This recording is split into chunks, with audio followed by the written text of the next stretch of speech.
Thank you, Mr. Chairman, Mr. Faulkender.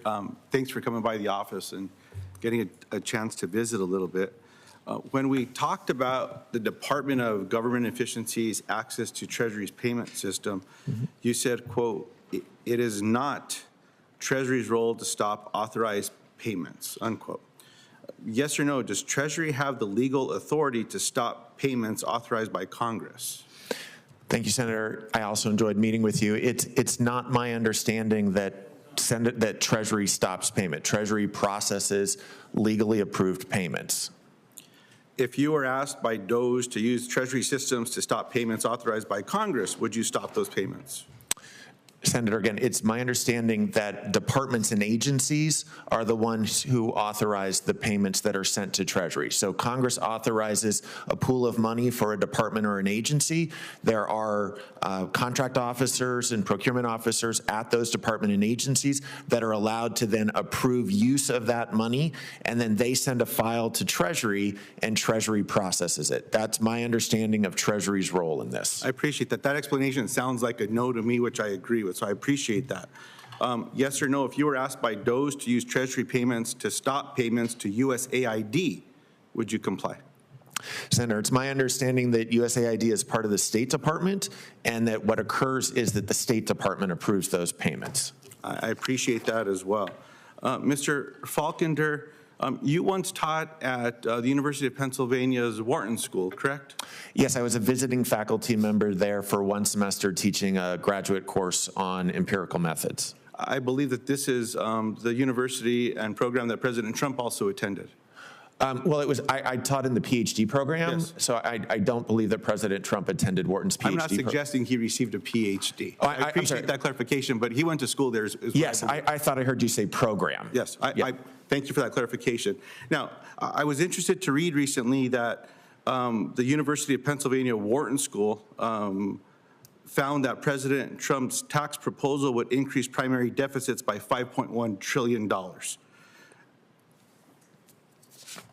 The reason I'm asking that question is a continuation of the conversation you were just having.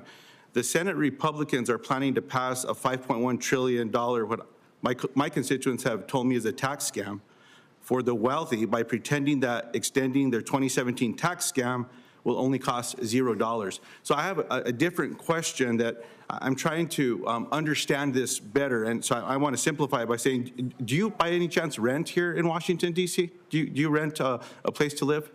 I live in Bethesda. I don't live in Washington, D.C. Do you own your home or do you rent? I rent. Oh, okay, perfect. So if someone's rent is $2,000, let's use that as a base amount, and the landlord raises the rent by $50 a month, going forward, is the rent only $50? Is that the cost? So, Senator, my understanding is that under baseline scoring by CBO, spending does continue even though we only pass one-year authorizations, whereas taxes follow current law. So the idea is, if you're going to extend spending even though it hasn't been authorized, if the baseline incorporates higher spending even though it's not been authorized, why wouldn't we extend current activity for the tax code? That's my understanding of the discussion. Now, at the end of the day, this is a decision for Congress as to what you use as the baseline. That's not something that I, if confirmed as Deputy Secretary of the Treasury, would have any role in determining. I appreciate that. That's not what I asked. That's what Senator Warren asked. What I'm asking is, if your rent went up by $50, is the cost to you next month when it would take effect $50, or the cost you're paying now plus $50? In your question, my rent payment to my landlord in the next month would be $2,050. I appreciate that very much. Well, the reason I ask the question, is very oversimplified version, is so that way, we just keep things simple for all of us involved, so that we're able to call balls and strikes here. And what it feels like to me is that the books are just being cooked. I mean, this is, call it whatever term we can put on this, but I'm just surprised that this is where we are. With these accounting gimmicks. I've said in this committee before, and I've said other times, if we want to get our fiscal house in order in America, Congress needs to have fiscal restraint, and we need to reinstitute PAYGO. Under Bill Clinton, when we had these projected surpluses and whatnot, It was a simple program. You paid as you go. If you had a new piece of legislation that cost $1, you either had to cut $1 or create revenue to pay for that dollar. I don't know why Congress has abandoned this. It got taken away by Republicans when they took over a few decades ago, and then Democrats who never put it back when we were in the majority. It seems to me that this is something we should all agree upon. Now, I know that you're going to sit here and explain, as you did with me, to my oversimplified question about rent as well, but with all of these things, if folks are going to get to fully pay for these programs, and I appreciate the conversation that my Republican colleagues in the Freedom Committee are having in the House right now, they're going to have to cut programs to get to this 5.1 trillion or 4, again, fuzzy math getting there.